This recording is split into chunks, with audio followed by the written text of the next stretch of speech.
didudukin gitu sama sosok itu. Sosoknya tuh gak ada suara gamelan.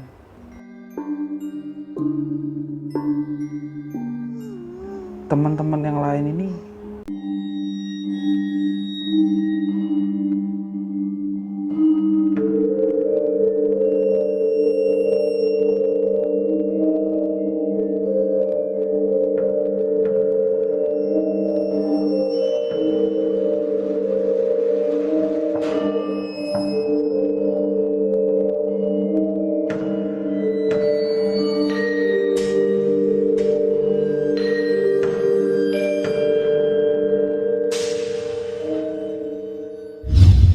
Halo teman-teman, apa kabar kalian semua?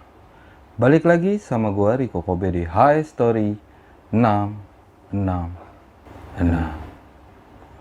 Dan di kesempatan kali ini gua akan nyeritain pengalaman salah satu teman horor yang udah ngirim ceritanya ke gua. Kita sebut aja dia Jaya. Dimana Jaya ini melakukan pendakian perdananya ke Gunung Merbabu di tahun 2015. Dan mengalami kejadian mistis. Penasaran dengar ceritanya? Saksin terus videonya. Dan buat teman-teman yang mau berbagi pengalaman kisah horor nyata, bisa kirim langsung ceritanya ke kita dengan cara email atau DM langsung ke Instagram pribadi gue atau ke Instagram HS Story. Linknya nanti gue sertain di deskripsi. Dan untuk yang belum subscribe, gue saranin kalian untuk subscribe dulu, biar kalian gak ketinggalan cerita-cerita terbaru dari kami, dan kita masuk ke ceritanya.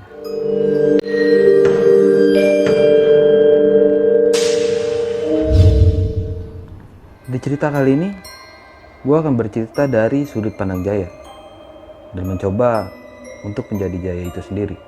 Waktu itu, di tahun 2015 awal, gue masuk dalam pergaulan yang kurang sehat. Sampai singkat cerita, salah satu teman gue ini ketangkep dan masuk penjara. Karena panik, gak mau kebawa dalam kasus ini, gue mutusin untuk cabut dari tempat tinggal gue. Gue coba kontak salah satu teman gue yang ada di Jogja. Kita sebut aja dia Dika. Gue coba telepon, Dika ngangkat. Terus gue langsung ngomong, "Dik, gue lagi ada masalah nih. Gue boleh gak numpang tinggal di tempat lo?" Dan Dika mengiyakan. "Ya udah, lu cabut ke sini aja. Jangan diam-diam di sana, takutnya nanti lu kebawa-bawa." Dari hasil komunikasi itu, gue putusin saat itu juga gue berangkat ke Jogja. Singkat cerita, gue sampai di Jogja dan Dika jemput gue di terminal. Terus gue diajak ke kontrakannya. Sebelum sampai kontrakan gue sempat makan dulu di jalan. Kita makan, terus Dika nanya kabar keluarga kayak gimana. Dika bilang, "Ya udah, lu diam-diam dulu aja di sini sampai keadaan di daerah rumah lu tuh udah mulai kondusif." Setelah makan, gue sama Dika jalan tuh ke kontrakannya Dika. Sampai di sana, Dika bantuin gue tuh beresin beberapa pakaian yang gue bawa. Terus kita istirahat deh, karena waktu itu emang waktunya udah cukup malam ya. Dika suruh gue tidur dan dia juga tidur. Pagi harinya Dika bangun lebih awal. Karena ngedenger Dika bangun, gue juga bangun. Dika pamit tuh, dia mau berangkat kerja. Terus dia bilang, "Ya udah lu antang-antang aja di kontrakan," dia bilang. Singkat cerita Dika jalan deh tuh ke tempat kerjanya dan gue nunggu di kontrakan. Rutinitas itu berlangsung sampai waktu 1 bulan kurang lebih. Cukup jenuh ya buat gue saat itu. Sampai singkat cerita salah satu saudara gue telepon, yang kita sebut aja Anto. Begitu dia telepon, gue angkat tuh. Antoni nanya, "Jay." "Oh iya toh, kenapa?" "Gue denger lu lagi di Jogja ya?" "Iya, lu tahu dari mana?" "Kemarin gue ke rumah kata nyokap lu lagi di Jogja." "Oh ya, kenapa emang?" kata gue gitu. Anto ngasih tahu kalau minggu depan dia mau naik Gunung Merbabu. Terus gue bilang, "Nggak mau ikut gue." "Udah, ikut aja. Hitung-hitung jalan-jalan. Bete kan lu di sana," kata dia gitu. Gue yang saat itu emang dalam keadaan jenuh, sempat kepikiran, oh iya, gue udah sebulan di sini gak ngapa-ngapain. Bete juga. Yaudah, ntar gue pikir-pikir deh. Gue bilang ke si Yanto kayak gitu waktu itu. Terus si Yanto ngasih tahu, kabarin gue paling lama 3 hari lu ikut atau enggak. Gue sih pengennya lu ikut. Si Yanto bilang gitu. Ya udah, gue pikir-pikir, kasih gue waktu 3 hari ya. Setelah gue pikir-pikir dan sempat ngobrol sama Dika juga, gue putusin buat ya udah gue ikut sama si Yanto. Nggak sampai 3 hari, besoknya gue langsung telepon lagi ke si Yanto. Gue telepon, langsung diangkat sama si Yanto. Gimana, lu mau ikut nggak? Kata si Yanto gitu. Ya udah gue ikut. Apa aja yang perlu gue siapin? Yanto bilang, lu cuma perlu bawa baju salin 1, celana dalam 1, celana ganti 1, sama rokok dan cemilan lu. Semua peralatan pendakian lu gue yang sediain. Mulai dari SB, jaket, semua sepatu dia yang sediain. Yang bener. Pokoknya udah lu bawa badan aja. Terus gimana janjiannya? Gua menuju ke Jogja naik kereta, turun di stasiun Lempuyangan. Nanti kita janjian di Lempuyangan aja. Oh, ya udah. Nanti gua samperin lu ke Lempuyangan. Singkat cerita, hari itu Dika balik dan gue sempet nanya sama Dika. Dari kontrakannya Dika ini ke Lempuyangan jauh apa enggak? Dika bilang, Lumayan, tapi nanti bisa kok gue anterin. kata dia gitu. Singkat cerita, 2 hari sebelum si Anto sampai di Jogja, Dika ngabarin. Jai, kayaknya gue nggak bisa nganter lu ke Lempuyangan deh. Kenapa emang? Kata gue gitu. Bentrok nih sama schedule karena dia kerja schedule-nya muter gitu kan. Terus kira-kira gue harus naik apa ya bisa sampai Lempuyangan? Saat itu si Dika ngasih tahu, di sini tuh ada ojek online, Jai, kata dia. Waktu itu belum ada Grab atau Gokar gitu ya, belum ada transportasi online yang kayak sekarang. Jadi ojek online itu masih pakai cara blogspot. Mereka ninggalin nomor telepon, terus kita janjian. Dari hasil nyari ojek online itu, gue dapet 1 tuh ojek online. Terus kita janjian. 2 hari kemudian gue minta dianterin ke stasiun Lempuyangan dan penjemputannya tuh di jalannya waktu itu kalau nggak salah. Singkat cerita, di hari H gue kontak si ojek online ini. Begitu gue kontak, nggak diangkat. Teleponnya nggak diangkat, nggak taunya ojek online itu udah sampai di depan kontrakan. Singkat cerita, gue langsung jalan deh tuh naik ojek online ke stasiun Lempuyangan.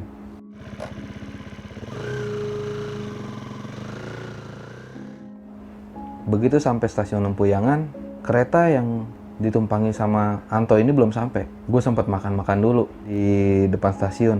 Makanan gue beres, gue ngerokok. Singkat cerita, Anto sampai. Anto ini datang ber-8, 2 orang cewek dan sisanya cowok. Salah satu dari yang cowok-cowok itu gue udah kenal. Dulu salah satu teman band gue. Dari situ, dari stasiun Lempuyangan itu, gue jalan sampai ke salah satu halte Trans Jogja. Kita naik Trans Jogja sampai berhenti di salah satu terminal. Dari situ kita lanjut naik bis ke arah gerbang pendakian Merbabu via Wekas. Begitu turun, di situ ada kayak minimart gitu, tapi bukan Alfa atau Indomaret ya. Di situ Anto belanja nih buat ngelengkapin logistik yang belum mereka belanjain. Setelah belanja dari situ, kita mulai jalan kaki. Yang ternyata sekarang ini gue tahu rata-rata pendaki itu setelah turun dari bis, mereka lanjut ke base camp itu naik pick up atau naik ojek. Saat itu gue jalan sampai base camp, kita istirahat. Sementara Anto ngurusi Maksi, gue sama yang lain pesan makanan. Sambil nunggu pesan makanan datang, Anto ngasih tahu, bongkar dulu carrier semuanya. Jadi dibongkar deh tuh semua carrier. Begitu dibongkar, mulai disusun logistik utama yang megang siapa, logistik yang untuk cemilan-cemilan siapa yang pegang, terus alat-alat tenda segala macam siapa yang pegang. Jadi dibagi porsinya masing-masing. Setelah udah beres, packing-packing, ngerapin ulang, kita makan. Habis makan istirahat sebentar, kita mulai jalan. Awal jalan dari base camp itu lancar-lancar aja. Karena gue ngerasa masih belum capek ya, masih normal lah jalannya. Nggak jauh dari pemukiman warga, kita jalan, udah mulai masukin perkebunan. Gue ngelihat ada satu pos, yang gue kira itu mungkin pos Yandu ya. Gue yang tadinya jalan paling belakang sebelum sweeper, karena ngelihat di depan ada pos, gue lari, ninggalin anak-anak. Gue lari, terus gue duduk tuh di terasnya. Oh, ada ibu-ibu lagi nyapuin. Gue tegur dong. Misi bu, numpang istirahat. Ibu-ibu itu nggak jawab. Dia cuma nengok sambil senyum. Terus dia lanjutin nyapunya. Gak lama si Anto ini sampai. Anto ini nggak ngomong apa-apa sama gue. Dia cuma bilang, ayo udah lanjut. Di situ masih lempeng-lempeng aja, gue nggak ngerasain apa-apa. Gue lanjutin jalan. Nah, gue sempat pamit lagi tuh ke ibu-ibu, misi ya bu. Ibu-ibu itu cuma nengok dan senyum. Gue lanjutin lagi jalan. Di jalur pendakian via Wekas waktu itu kita nggak kekurangan air ya, karena sepanjang jalur itu ada saluran air paralon besar di samping jalur, dan ada beberapa titik yang udah dibolongin. Nggak tahu udah dibolongin, nggak tahu bolong, tapi bolongnya itu disumpel sama daun biasanya. Sampai sebelum pos 2, salah satu tim itu yang cewek ini, yang kita sebut aja Ayu ya, tiba-tiba Ayu ini nangis. Teman-teman yang lain ini udah mulai panik lah. Ayu ini didampingin sama cowoknya ini yang kita sebut aja Anton ya. Didampingin sama Anton sama salah satu pendaki cewek yang kita sebut aja Eva. Sementara itu gua sama sepupu gua ini kita buatin minuman hangat lah. Sambil ngebreak kita buatin dulu minuman hangat. Karena waktu itu udah bertepatan pengen dekat maghrib. Sambil ngebreak dulu deh. Bikin minuman hangat. Pas saat gue lagi bikin minuman, si Ayu ini nangisnya makin ngejar. Sementara si Anton ini kelihatan banget dari mukanya kalau dia itu panik. Karena saat itu Ayu itu udah dibilang kesurupan ya jatuhnya. Gak bisa diajak komunikasi, disuruh doa dia gak nurut. Setelah diskusi sama teman-teman yang lain, kita putusin, yaudah kita buka tenda di sini. Padahal lahannya itu sempit banget, bahkan kita sedikit makan jalur pendakian. Kita buka satu tenda aja tuh. Tendanya itu ukuran tendanya itu emang gede. Itu kapasitas kurang lebih 6-7 orang. Singkat cerita kita bongkar di tenda, kita pasang di pinggir jalur. Ayu disuruh masuk tuh ke tenda buat istirahat. Karena dari sekian banyak teman-teman kita itu yang ikut, gak ada yang ngerti gimana caranya nanganin orang kesurupan. Ya udah istirahat itu, jubel-jubelan di tenda itu. Yang tadinya kapasitas 6 orang, kita isi ber-9. Sementara gua sama salah satu teman gua ini yang namanya si Cekre, gua tidur sebagian badan gua ada di luar tenda. Bagian yang di luar tenda itu malah dari pinggang ke kepala. Bukan bagian kaki yang ada di luar tenda, tapi malah bagian kepala. Gua sama Cekre nih berdua. Pada saat itu udah kira-kira udah cukup malam, anak-anak udah pada tidur. Gue sama Cekre ini masih tidur ayam. Bahkan kita masih sempat ngobrol-ngobrol. Dan gue bercandain, Kre, nih kepala kita di luar nih. Kalau ada babi, kita duluan nih yang dimakan. Terus Cekre nyenggol gue, Dan sembarangan ngomong di gunung gitu. si Cekre gitu. Oh, emang nggak boleh ya? Jangan ngomong kayak gitu. Oh ya udah, sorry kata gue gitu. Karena itu pendakian pertama gue nggak ngerti. Nggak boleh ngomong gini, nggak boleh ngomong gitu, gue nggak ngerti. Nah, singkat cerita, kita mulai itu ketiduran. Meskipun bisa dibilang masih tidur ayam ya. Nggak lama, sekitar 20 menit kedengeran ada suara sepatu naik ke atas. Gue kira-kira kalau dari suaranya tuh bangsa 5 orang, 4 orang lah. Gue tegur,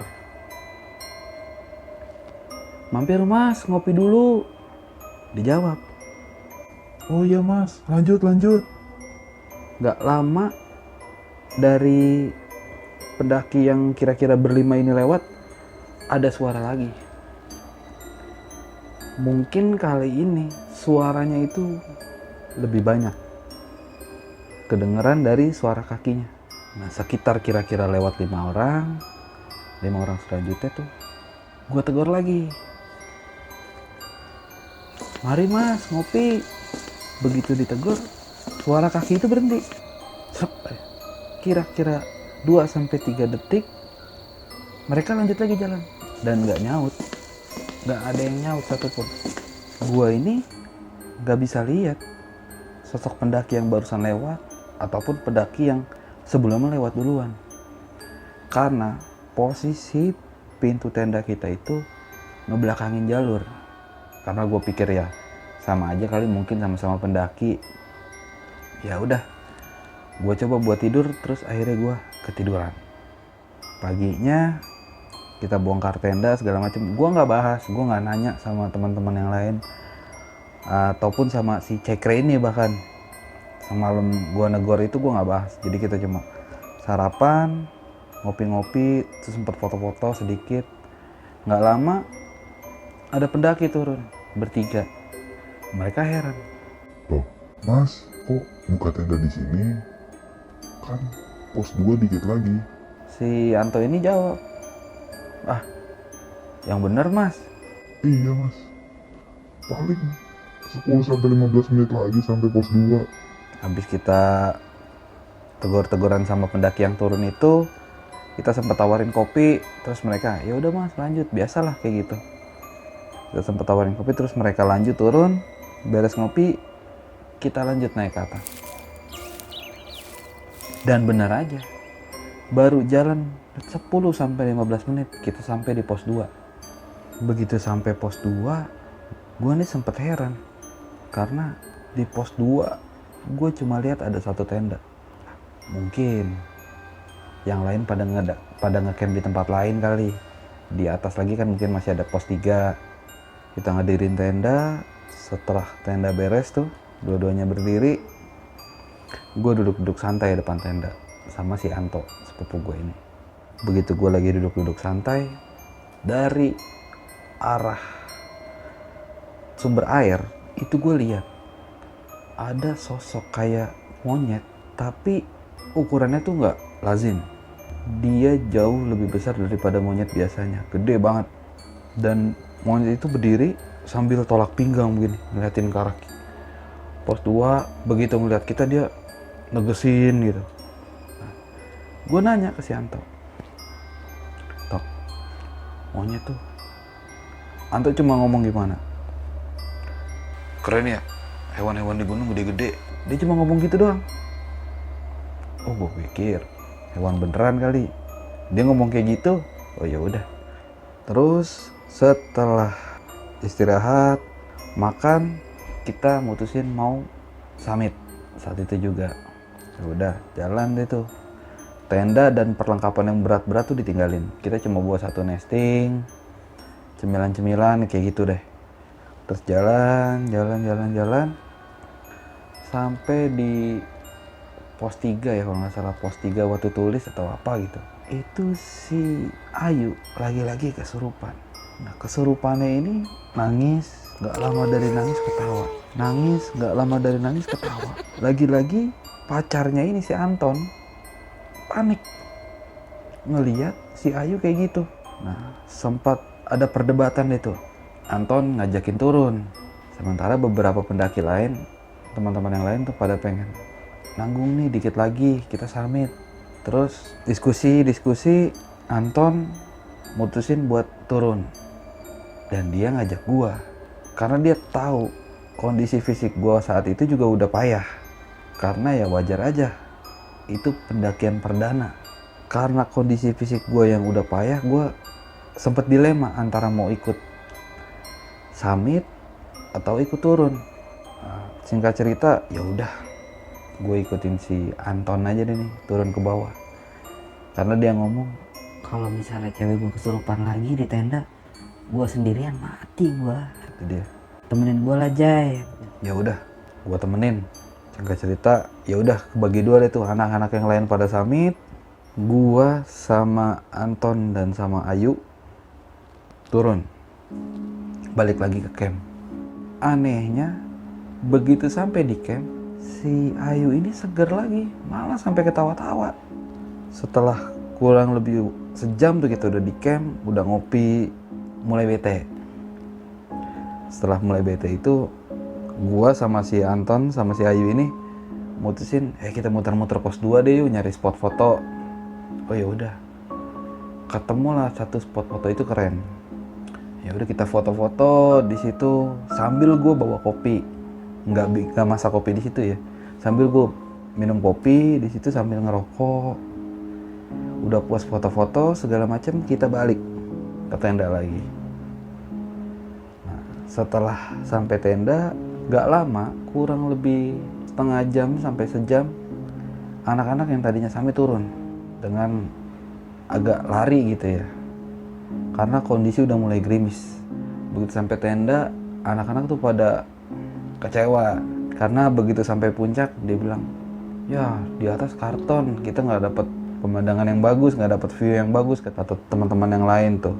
Terus gue baru ngeh, kok rokok gue nggak ada.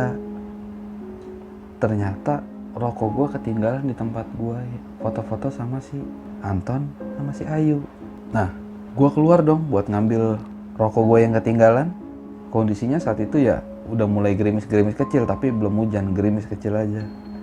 Begitu gue jalan, begitu sampai posisi di mana ada rokok gue, semakin gue deket, kan nggak lapang begitu ya, ada belok-belokannya gitu, maksudnya ketutupan pohon, ketutupan semak sedikit. Begitu gue udah mau sampai, kurang lebih 5 meter, rokok gue ada di situ. Tapi di atas rokok gue ada yang lagi duduk. Jadi rokok gue tuh kayak lagi didudukin gitu sama sosok itu. Sosoknya tuh kayak yang monyet yang gue lihat tadi, tapi ini jauh lebih jelas. Bahkan ukurannya tuh ini jauh lebih gede daripada manusia.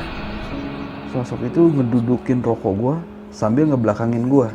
Begitu gue sampai, mungkin dia sadar atau kayak gimana, dia nengok. Begitu dia nengok, belum sampai lihat mukanya gue langsung puter balik. Karena gue nyadar dia lagi mau nengok, gue langsung puter balik. Nah, si Anton ini kan tahu gue mau ngambil rokok lagi ke tempat yang tadi. Dia nanya, ada Jay rokoknya? Gak ada, hilang kali, kata gue gitu waktu itu. Singkat cerita, gue udah pura-pura gak takut deh tuh intinya. Singkat cerita tuh habis itu kita masak lagi, makan lagi, cerita lagi. Tapi ceritanya tuh cerita yang senengnya. Rata-rata kalau misalnya naik gunung di atas, kita masih kondisi di atas gunung tuh kita masih cerita seneng-senengnya lah. Terus kita tidur deh tuh di tenda. Nah, malam itu gua tidur sama gua, Eva, Anton, sama si Ayu. Dan teman-teman yang lain di tenda yang kemarin. Nah, gue di tenda yang kapasitas 4 orang. Jadi posisinya kurang lebih kayak nih tenda anak-anak yang lain nih. Nah, di sini itu tenda gua.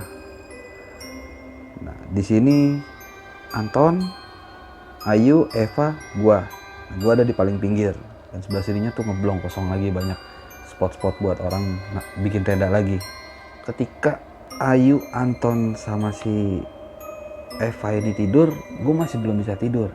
Ketika gue udah mau tidur, tiba-tiba gue ngedengar ada suara sleting di samping kuping gue. Ketika suara sleting itu berhenti, gue ngedengar lagi ada suara gamelan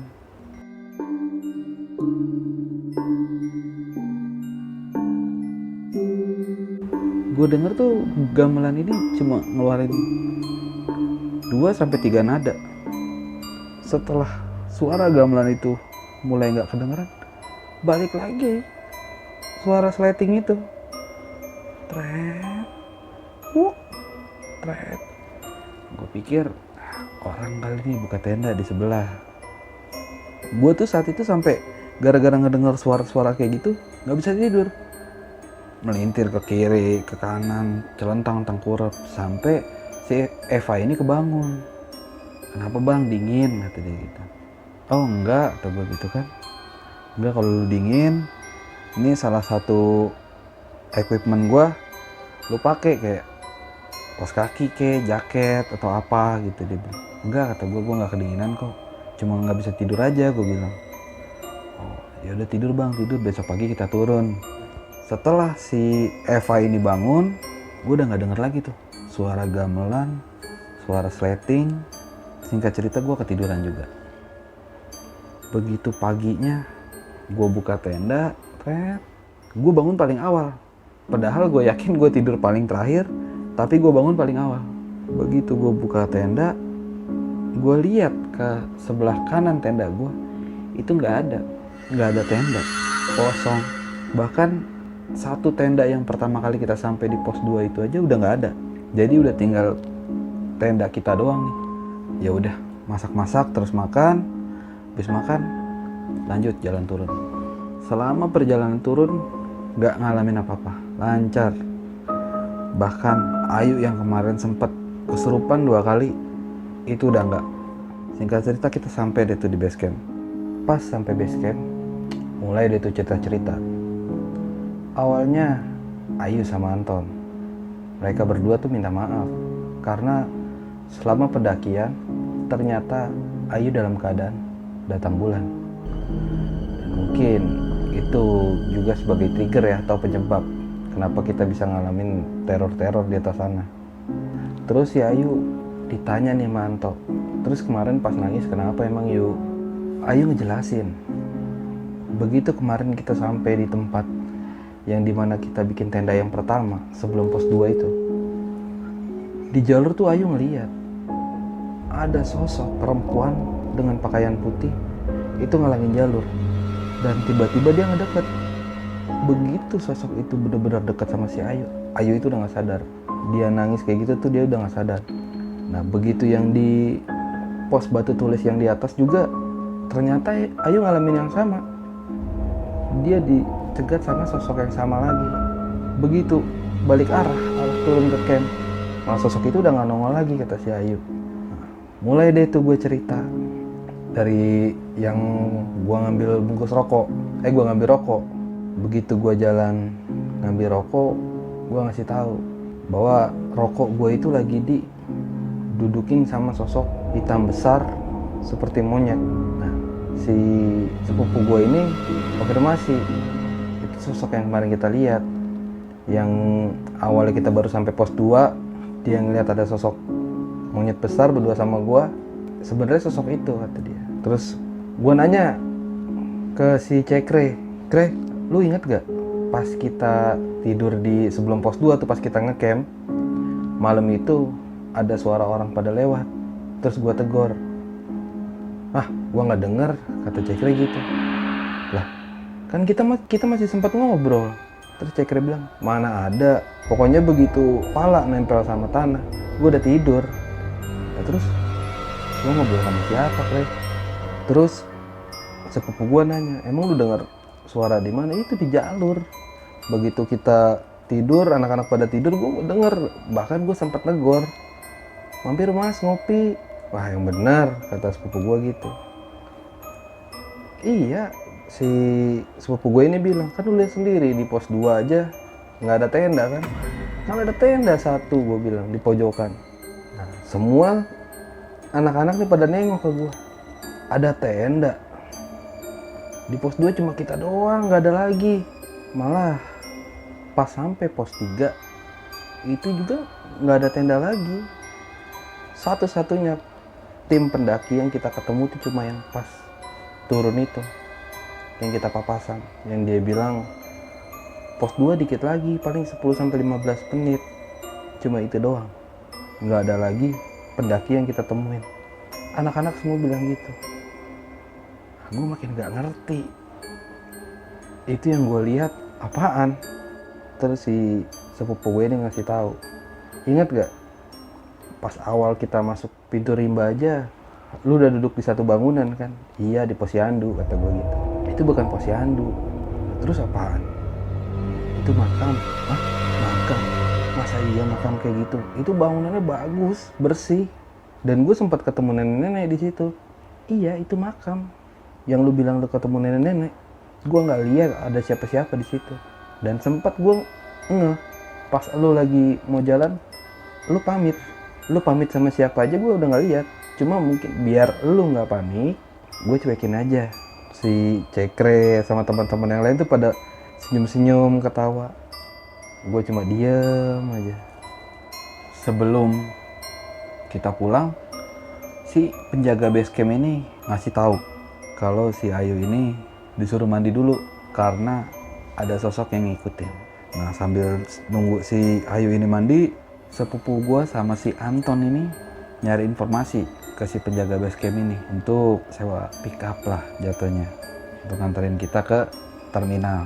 Terus dapet tuh charteran dari base camp menuju ke terminal.